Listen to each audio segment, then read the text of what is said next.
qu'il puisse influencer votre vie quotidienne et la législation de votre pays? Moi non plus. Vous souvenez-vous, à un moment donné de cette vidéo, m'avoir entendu dire que Bill Gates a fréquenté une école de médecine ou a suivi une formation dans le domaine médical? Bah, je crois pas. Alors laissez-moi vous donner une chronologie intéressante des événements récents. En 2013, Bill a volé sur le Lolita Express avec notre célèbre maître chanteur du Mossad, qui ne s'est pas suicidé, Jeffrey Epstein. Grâce à cette connexion, Bill Gates a fait des dons personnellement dirigés par Epstein. En 2014, un homme a été arrêté à la propriété de Bill pour possession de 60 000 photos d'enfants. Mais apparemment, il a reçu le traitement de l'héritier Dupont d'une simple gifle au poignet, en lui ordonnant de rester à l'écart des enfants.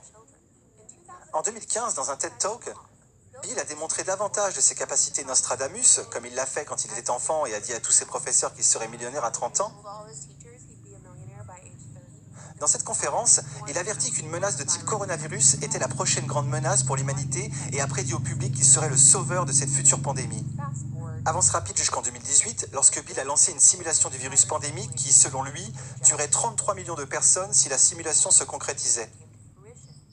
Un an plus tard, en octobre 2019, la fondation Gates a organisé l'événement 201 au Forum économique mondial de New York, qui était un exercice de pandémie de haut niveau, projetant une nouvelle pandémie de coronavirus avec des conséquences potentiellement catastrophiques, nécessitant une coopération entre les industries, les gouvernements et les institutions clés. Johnson & Johnson était présent. Au même moment où se déroulait l'événement 201, les Jeux mondiaux militaires de 2019 se déroulaient. Hissant 110 nations et des milliers de militaires du monde entier dans nul autre que Ground Zero, Wuhan, en Chine. Oui, oui, vous avez bien entendu. Les Jeux mondiaux militaires se sont déroulés à Wuhan, en Chine, en 2019, point zéro du coronavirus, quelques semaines à peine avant que le premier cas ne soit signalé. En janvier 2020, un tribunal fédéral a dévoilé les actes d'accusation contre le professeur de Harvard et chef du département de chimie Charles Lieber, ainsi que 2 ressortissants chinois. Les procureurs ont déclaré que l'un des ressortissants était un chercheur de l'université de Boston qui était lieutenant dans l'armée populaire de libération.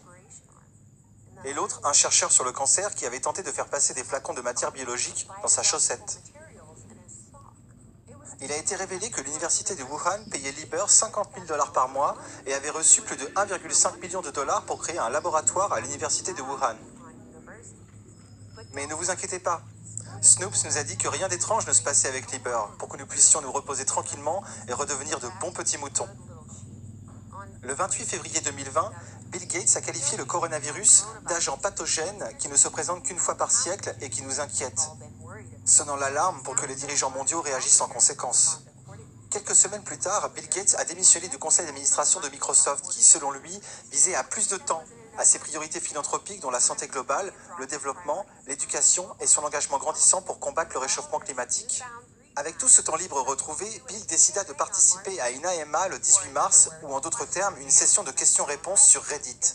Dans cette session de questions-réponses, Bill a révélé son objectif de disposer de certificats numériques pour toutes les personnes, afin de montrer qui s'est rétabli d'un coronavirus, ou a été testé récemment, ou si elles ont reçu leur vaccin contre le coronavirus.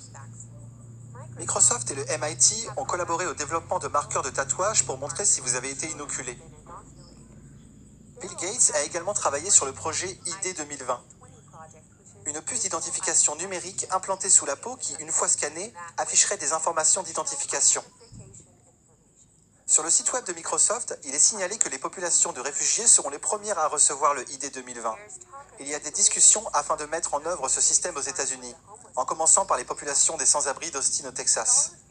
Avec toute la peur entourant cette pandémie, beaucoup n'auront pas à être forcés d'obtenir quelque chose d'aussi orwellien qu'une micropuce gouvernementale. Ils le demanderont par peur. Leur consentement sera fabriqué. Mais qu'en est-il du vôtre? Il s'agit d'une pente très glissante pour le compte du crédit social, et de ne pas pouvoir quitter votre maison à moins que votre puce ne soit fermement implantée et mise à jour. Annoncé le 30 mars, le gouvernement américain a conclu des accords avec Johnson & Johnson et Moderna Incorporated, financés par Gates, pour travailler sur un vaccin contre le coronavirus. Oui, vous avez bien entendu, le même Johnson & Johnson qui est responsable de la poudre pour bébés cancérigène qu'ils vendent sciemment depuis des décennies. Le même Johnson & Johnson qui a été poursuivi pour des milliards de dollars pour avoir alimenté des crises des opioïdes et poussé de bonnes personnes dans une tombe précoce. Oui, ce sera notre sauveur en fabriquant un vaccin précipité et expérimental que des centaines de millions de personnes injecteront dans leur corps par peur. Pour conclure, je ne fais aucune affirmation ou théorie scandaleuse à propos de Bill Gates. Je vous ai simplement raconté les antécédents de l'une des personnes qui bénéficiera le plus de ce qui se passe actuellement.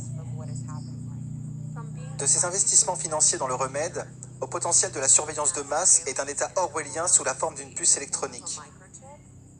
Dans cette vidéo, je vous ai dit exactement qui était Bill Gates avant Microsoft. Puis je vous ai montré qui il était après Microsoft. Merci beaucoup d'avoir regardé cette vidéo.